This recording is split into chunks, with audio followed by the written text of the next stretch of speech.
Let's watch a video.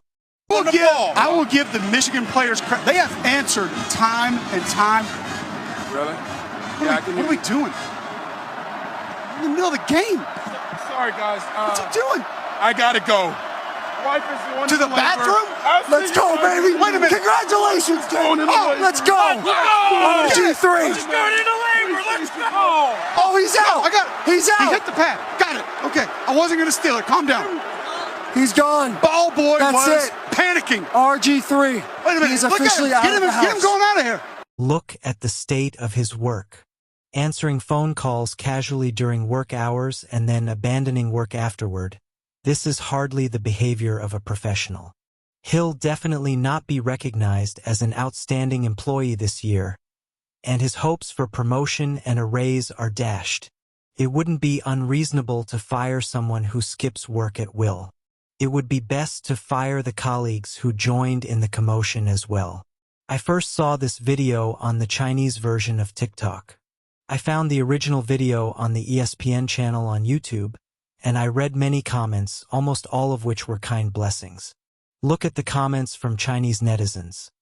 This kind of employee should be reassigned and have a reduced salary afterward, but they can't be fired directly.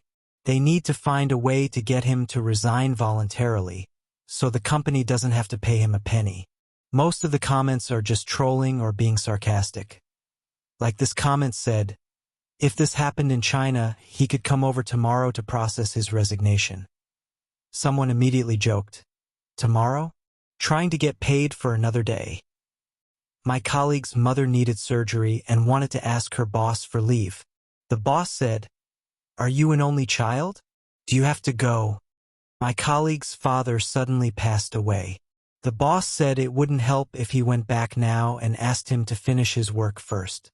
So my colleague was crying while typing at his desk. I just remembered that He Jong's father passed away, and he was still hosting shows. Good heavens! By the way, He Jong is a famous Chinese entertainment program host. My workplace assigned me to work on the day of my wedding. True story. I have to say this also happened to me. A colleague of mine recently lost a relative, and the boss simply couldn't believe that the guy had posted a photo of himself with that relative in the work group chat. I can't imagine how bizarre this scene must be. My colleague asked for leave after his grandmother passed away. His boss said it shouldn't happen again and he should give prior notice in the future. I want to know how I can foresee the future. I work in the government sector. That year, my wife was about to give birth, and I asked for leave 3 days in advance. At that time, the leader asked me, "How do you know she will give birth in 3 days?" The comments below say, "It's normal that the leader doesn't have a mother and wouldn't know these things. My niece is in high school, her grandfather passed away, and she asked her teacher for leave. The teacher said, 'What does this have to do with you?'" Another person from an American IP said that although he was extremely busy at work, he wanted to attend an electronic music festival, and his company approved it. Wow, which society is truly capitalist? So in China, no matter how serious something is in your personal life, taking leave too easily is often seen as a sign of immaturity and is generally discouraged. Many bosses interpret it as a problem with your work attitude. They think you lack a sense of the bigger picture or commitment to the company. The unspoken rule is that personal matters should never interfere with work or disrupt the operation of the organization. This mindset is deeply ingrained in many workplaces. Your job is not just a contractual responsibility. It becomes a moral obligation. You are expected to absorb pressure silently and continue functioning, regardless of what is happening in your private life.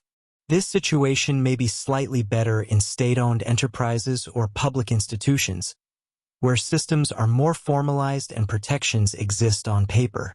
However, in small private companies, this culture is extremely common.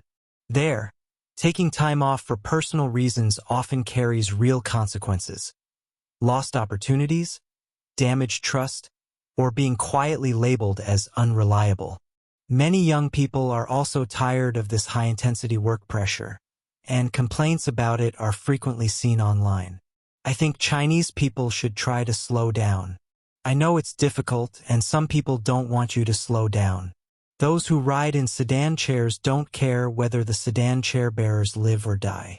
Please tell me in the comments section what would happen if this happened in your country. I'm Lino, living in China, learning English. Next time I'll teach you how to ask for leave at a Chinese company. It sounds like an absurd tutorial. See you next time.